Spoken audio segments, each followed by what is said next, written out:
million on following the invisible lines. Now, do you remember what it was like to be a kid, to be a child when you were young? Do you remember how different the world was?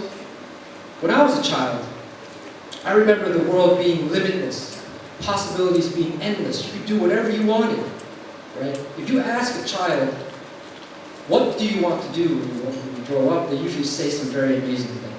I want to be a doctor, I want to be an astronaut, I want to be a painter, I want to be a writer. But then things change, right? At some point, things change. When I was a child, my reality was only bounded and limited by the limits of my imagination. But then somewhere along the lines, the world tells you, grow up, stop dreaming.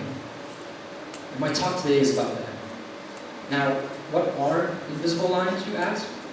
To me, invisible lines are forces that you can't see that push you and pull you in a certain way. Some people call this your gut instinct. Some people call this passion. Some people call this your subconscious. I'd like to call it your imagination. Now, in order to talk about this, I have to share two things that happened to me in my life. The first was when I realized that I was going to die. Now, we all know that we're going to die. That's a fact of life, right? You can't avoid it. But how many of us here truly understand, appreciate, and accept the fact that we're going to die? When I was a third-year university student, I was sitting in a room by myself in the library, working on my computer science finals project. Computer science was my major. And I was sitting there working furiously and focusing on this complex project, when out of nowhere, bam, it hit me. I am going to die. And it shook me, it scared me immensely. Because I was studying to be a computer programmer, but that's not what I really wanted to do. It didn't give me a sense of purpose. It didn't give me a sense of meaning. I wasn't excited about it. And to quote the great philosopher Alan Watts, he once said, look, if you do a job that you don't like to do, just to make money, just to go on living, that is to say, you go on living to do a job that you don't like to make money. And it's this circle, it's circle of unhappiness. And that to me was insanity. Right? So that's the first thing that changed my perspective about things. It began to shape my invisible lines. The second thing was when I came across a poem, a very famous poem, by a very famous poet called The Road Not Taken by Robert Frost. And in this poem, he talks about walking down a road in the woods, in the forest, and the road diverges into two. And he has to make a decision. Do I take this road, or do I take this road? This road is very well traveled. You know, not that much grass. A lot of people have taken it. It's kind of safe. This road is not as well traveled. It has a lot of grass, and less people have taken it. Maybe it's a little risky. And in this poem, he talks about taking the road less traveled. And as way leads on to way, you can almost picture it. He has to make more decisions as he goes along, right? And eventually he goes so far that he can't ever come back. And the end of the poem closes with him saying that his life has changed. There's a huge difference because he made a decision to take the road less traveled. Now that poem to me was such a beautiful representation and metaphor for life. Because what is life but one road that we take and we have to make decisions, right? And once I realized that I was going to die and I came across this beautiful poem, I realized that I was at a point in my life where my roads diverged. I had to make a decision. Do I be a computer programmer, make money, go on living, do what I'm supposed to do? Or do I do something else? Take the road less traveled, right? Use my imagination. And knowing that I was going to die, I decided to do something else. So after that, after I graduated with my degree because I was almost finished, I took my dad for a walk. me and my dad were walking. And then I said, hey Dad, I don't want to be a computer programmer anymore. I want to go back to the home country, back to Vietnam. I want to teach English. I want to do volunteer work. I want to live my life a little bit. And he looked at me and he said, son, you are stupid. Of course he would say that, right? Any parent would say that. But I had to do what I had to do. So I packed up my things and I went to Vietnam. I taught English, I did volunteer work, and as way leads on to way, I was given an opportunity to write a business plan for a company. Now, mind you, I had never written a business plan. I had never done business before in my life, but I thought, that's a cool opportunity.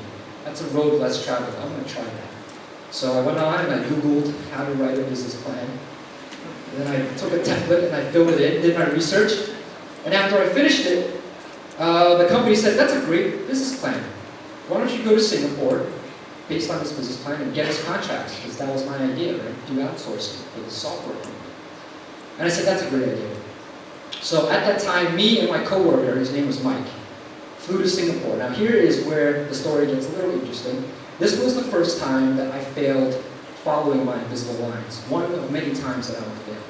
Me and Mike, we flew to Singapore, and the first meeting we walk into, the guy says, how can I help you? And immediately I'm sweating. I start shaking. Oh my God. And my coworker Mike is doing the same thing because we've never been in a business meeting before in our lives. We just by pure luck that we're in Singapore in this meeting. And all that could come out of our mouths was, the meeting ended with him basically kicking us out. Go home, get out of my office. What do you guys want? And when I walked out, I looked at Mike and said, that was really embarrassing. What a failure, right? But in that failure was this exhilarating, exciting concept, this potential, this new thing that we're doing. So we continued to go on these meetings, and we got better at pitching, at selling, value proposition. So by the time the business trip ended, we ended up bringing back a few contracts to the company. Now, after this initial failure, I thought about it and I said, this was a great experience. I had a lot of fun. I learned a lot, and I want to keep doing that. So that's what I decided then and there, however hard it would be, I would try to follow my invisible lines with every decision that I made. So after that, I began to get interested in finance. I thought that finance were the building blocks of business, so I decided to go back to the US and work for some financial investment firms. I learned how to do financial modeling. I learned how to do accounting. Then after that, I got interested in online marketing, so I did that. I did e-commerce. And after that, I co-founded a startup in California in online real estate. And I learned how to do more sales, more operations, marketing. I learned how to raise money. Now, throughout this entire process, people around me are telling me, what are you doing? You're just wasting your time. Particularly my parents, especially my dad. My dad is like, why are you jumping around and doing all these crazy things? Finance, online marketing, startup, and you're always broke, you never have any money. What are you doing? You have to build your career, you have to build a skill set and have a future for yourself. But I couldn't see myself doing that. I always wanted to kind of follow my heart and do things that excited me. I want to wake up and be motivated. So I continued doing that. And then I ended up back in Vietnam. And again, two roads diverged, and I had to make a choice. At that time, I was offered a job at a global digital agency, very high paid, very safe, very secure. And on the other hand, I was offered to co-found a startup with some people that I barely even knew, with very little funding, very little money. And there was something in coupons. And I thought to myself, well, if I have to make a decision, I know I'm going to die, and I want to take the road less traveled, what should I do? I co-founded the startup. So I ended up co-founding a startup. Some of you may have heard of it, called Nongmua.com. Now, at Nongmua, we were able to do great things. Within 1 year, we went from 0 to over 1 million customers. 1 year. Within 1 year, we went from a small number of shared staff to almost 1,000 employees. Within 1 year, we grew so fast, we went so far that we were able to raise an investment funding round valued at 60 million US dollars, which at that time was one of the largest in Vietnam e-commerce history. That is what I mean when I say how to get the $60 million by following the invisible line. Now, when I say that, I'm not saying that if you follow your invisible lines, you're going to make a lot of money. You might not. If you follow your invisible lines, you might not be recognized for the work that you do. You might not. But that's not the point. The point of following the invisible lines is to live a life true to yourself, to imagine what your potential can be. Now, some people don't follow their invisible lines for a variety of reasons. One is the fear of failure. And I would say, don't be afraid of failing. I failed so many times before. I will continue to fail in my life. Failure is a part of learning. Failure is a part of getting to where you need to be. Don't be afraid of it. Embrace it. Another reason why people don't follow their invisible lines is because the world tells you at a certain age, at a certain point, they tell you, grow up. Stop dreaming. Do what you're supposed to do. Well, I think that's a shame. Right? I think you don't grow up. Keep dreaming. It's very important that you do that. And another reason why people don't follow their invisible lines is because perhaps sometimes we get so bogged down with our daily routine and our daily motions. The things that we have to do every day to go on living. We do it, but if you're not careful, one day you wake up and you are almost out of time.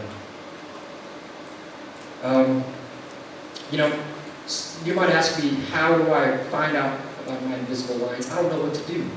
The answer to this is quite simple. Every time that you have a big life decision, or even small life decisions, ask yourself this one question. What would I do if I knew that I was going to die next month? What would I do if I was going to die in 1 year? What would I do if I knew I was going to die? And that is one of the most truest things that I've ever heard anyone say. When I was doing all the things that I was doing, I didn't know where I was going to end up. I didn't know that it was going to be okay, but that was the point, right? That was the adventure, the road less traveled. When you make your decision, you have two choices. Just remember that, yeah, if you take this road, the well-traveled road, you know where that's going to end up. But if you take the less-traveled road, you don't know where it's going to end up, but use your imagination. Go back to when you were a child. Use your imagination and see where you can go with that. In closing, I'd like to just read off the poem that has affected me so much, and maybe you guys will enjoy it as well. Here goes. The Road Not Taken by Robert Frost. Two roads diverged in a yellow wood, and sorry, I could not travel both. And being one traveler, long I stood, and looked down one as far as I could, to where it bent in the undergrowth. Then took the other as just as fair, and having perhaps the better claim, because it was grassy and wanted wear, though as for that the passing there had really worn them about the same. And both that morning equally lay, in leaves no step had trodden black. Oh, I kept the first for another day, yet knowing how way leads on to way, I doubted if I should ever come back. I shall be telling this with a sigh. Somewhere, ages and ages hence, two roads diverged in a wood, and I took the one less traveled by. And that has made all the difference. Don't stop dreaming. Thank you.